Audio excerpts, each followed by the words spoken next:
देश की राजधानी दिल्ली इन दिनों धर्म साधना और अध्यात्म की नई चेतना से आलोकित हो रही है।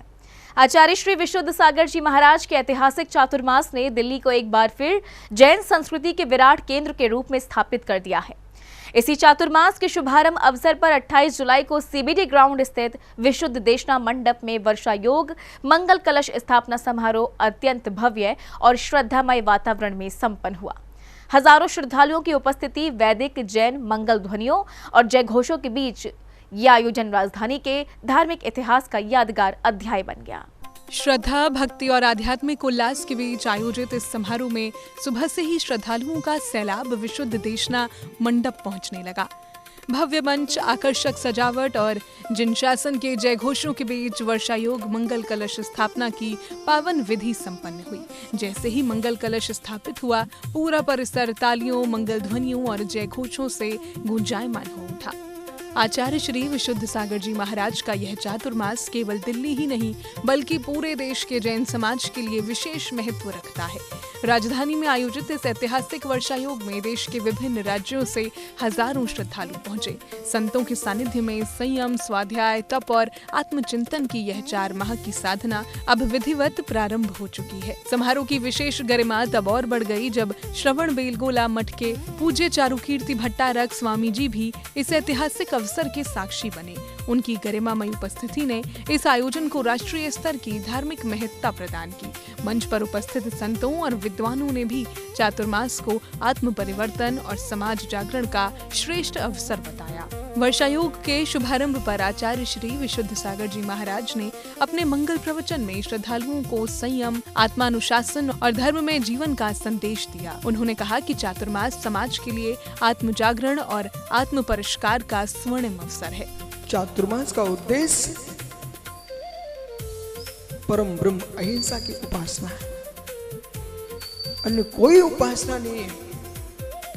अरहंत की उपासना भी अहिंसा की उपासना है, सिद्ध की उपासना भी अहिंसा की उपासना है, आचार्य परमेश्वर की उपासना भी अहिंसा की उपासना है, उपाध्याय परमेश्वर की आराधना अहिंसा की उपासना है, साधु भगवंत की उपासना भी अहिंसा की उपासना है। मंगल देशना में आगे कहा कि ये चातुर्मास दिल्ली में नहीं होना चाहिए था, कहाँ होना चाहिए था, ये भी आचार्य श्री ने बताया। चातुर्मास दिल्ली में नहीं होना चाहिए। ये चातुर्मास दिल्ली में नहीं होना चाहिए था। बोले तो कहाँ? किसी नगर में नहीं। मैं उन मुनियों की आराधना करता हूं और भावना बाता हूं। भगवान बनने के पूर्व सीधे भगवान बनने की मेरी इच्छा नहीं है। एक बार ऐसा तपस्या, ऐसी तपस्या हो, ऐसा आगम सूत्र में लिखा है। गिम्मे गिर से रथा वर्षिया आने रुक मुंह रेणे ससरे बाएं सेड़ा ते साव बंद मोड़। ग्रीष्म काल में दिल्ली के भवनों के पंखों के नीचे नहीं,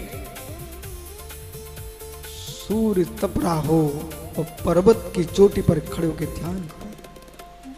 मांगलिक अवसर पर आचार्य श्री विशुद्ध सागर जी महाराज के मंगल चातुर्मास के लिए प्रथम मंगल कलश लेने का सौभाग्य श्री पिंटू जैन, श्री धर्मेंद्र जैन, श्रीमती सपना जैन, श्री शैलेश जैन परिवार को प्राप्त हुआ। वहीं वित्तीय कलश लेने का सौभाग्य श्री हेमचंद जैन, श्रीमती मीना जैन, श्री स्वतंत्र जैन, श्री भरत जैन इंदौर वालों को मिला। साथ ही तृतीय कलश लेने का सौभाग्य श्री दीपक जी जैन को प्राप्त हुआ। शैलेश जी खड़े हो जाओ। पिंटू जैन, धर्मेंद्र जैन,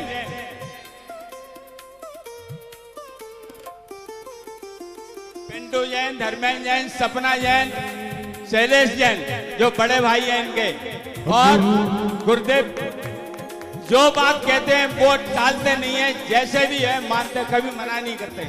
ऐसे जो है दानवीर सपना जैन ऊपर आ जाए। गुरु के चौमा से गाया अवसर आया है, गुरु के चौमा से गाया अवसर आया है, गुरु के चरणों को छूने का। श्रीमान धर्मेंद्र जैन, ये देखो सबसे बड़ी बात पंडित जी ये है कि ये कलश ऋषभ विहार में ही रहा, बाहर नहीं गया। और जो है उन्होंने पूरा प्रयास किया। ऐसे गुरुदेव के चरणों में जो भावना भाई थी वो पूरी हुई। पहला कलश भगवान ऋषभदेव अरिहंत कलश था और दूसरा है सिद्ध कलश। हाँ जी, आइएगा। द्वितीय कलश, दो नाम, दो कलश भी आरक्षित। 31 कलश 31 श्रीफल की राशि में आरक्षित हो चुके हैं। एक कलश और अभी भैया ने अंतिम। सोनागिर में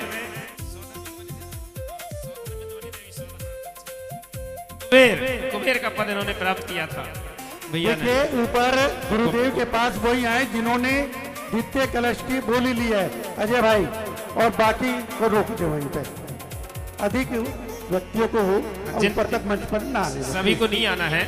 आइए, इसको लास्ट हो जाए, अंतिम जल्दी से बोलिए। एक नाम और 31 कलश 31 श्रीफल में 31 का एक कलश और है बस, इसी श्रेणी का 31 का एक कलश।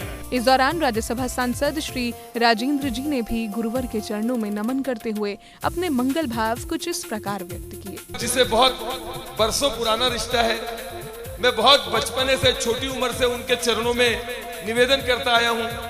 गुरुदेव का मुझे आहार देने का भी मुझे बहुत मौका मिला, लेकिन आज मुझे इस बात की खुशी है, मैं इस बात की प्रसन्नता महसूस कर रहा हूँ, मुझे इस बात का गौरव है कि यदि गुरुदेव, देखिए ये सब पुण्य का प्रबल प्रभाव है। बोली लेने वाला भी बहुत पुण्यात्मा है, बोली को देखने वाला भी पुण्यात्मा है। जैसे जगन्नाथपुरी का रथ निकलता है तो 100 किलोमीटर की रस्सी छोड़ देते हैं, भगवान जगन्नाथ का रथ आगे रहता है और 100 किलोमीटर तक की रस्सी रहती है। आखिरी वाला आदमी भी रस्सी पकड़ता है तो उसको उतना ही पुण्य लगता है। तो हमको गुरुदेव जो आज बोलेंगे, आखिरी तक के व्यक्ति को उतना ही पुण्य लगेगा। और मेरे से तो बड़ा पुण्यवान कोई हो ही नहीं सकता। बिना बोली के सब जगह कुर्सी मिल रही है। ये क्यों?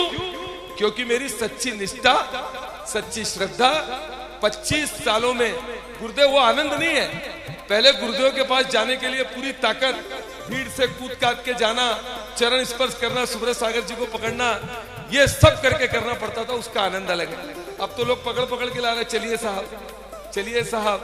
तो वक्त की नजाकत ये बोलती है कि यदि हमारी कुर्सी केवल 5-6 साल की है और इनके चरणों में जिसको जगह मिल गई, इनके चरणों में जिसको स्थान मिल गया, उसकी कुर्सी जिंदगी भर के लिए सद गई। इन्हीं सब भावनाओं के साथ आप पूरे लोगों ने मेरा सम्मान किया, सत्कार किया। मैं उनके सामने बहुत छोटा हूँ, मेरी किसी प्रकार की कोई औकात नहीं है, लेकिन गुरु भक्ति के प्रति मेरा समर्पित भाव है। मुझे कहीं भी बैठने मिले, आखिरी में मिले या सामने मिले, पर मेरा पुण्य इतना प्रबल है। लोग बोलते हैं, किताबों में लिखा है कि जिसका पुण्य प्रबल होता है उसको कहीं भी जगह मिल जाती है। तो मेरा पुण्य बहुत प्रबल है और उनके चरणों की वजह से प्रबल है।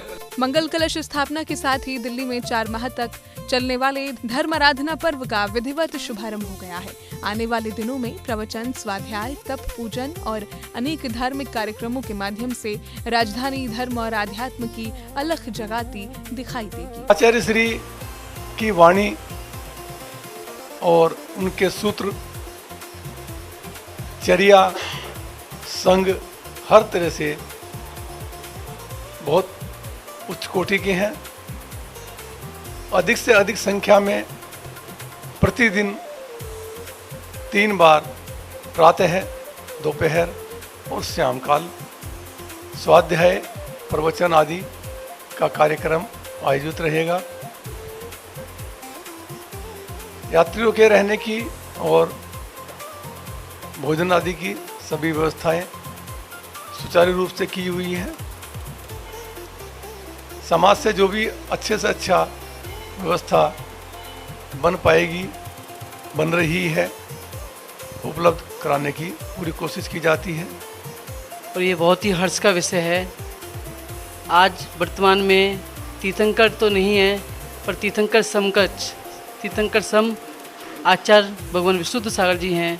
उनका समोषण लखनऊ से बिहार करते हुए दिल्ली से बिहार में विराजमान हुआ है। और सभी भक्तों से, सभी दर्शनार्थियों से निवेदन है कि वह अधिक से अधिक संख्या में आचार्य श्री के दिव्य देशना का लाभ लें और अधिक से अधिक संख्या में पधारें। हम सभी का सादर आमंत्रित करते हैं और सभी का आतिथ्य भी करते हैं। सभी से नम्र निवेदन है वे अधिक से अधिक संख्या में आएँ।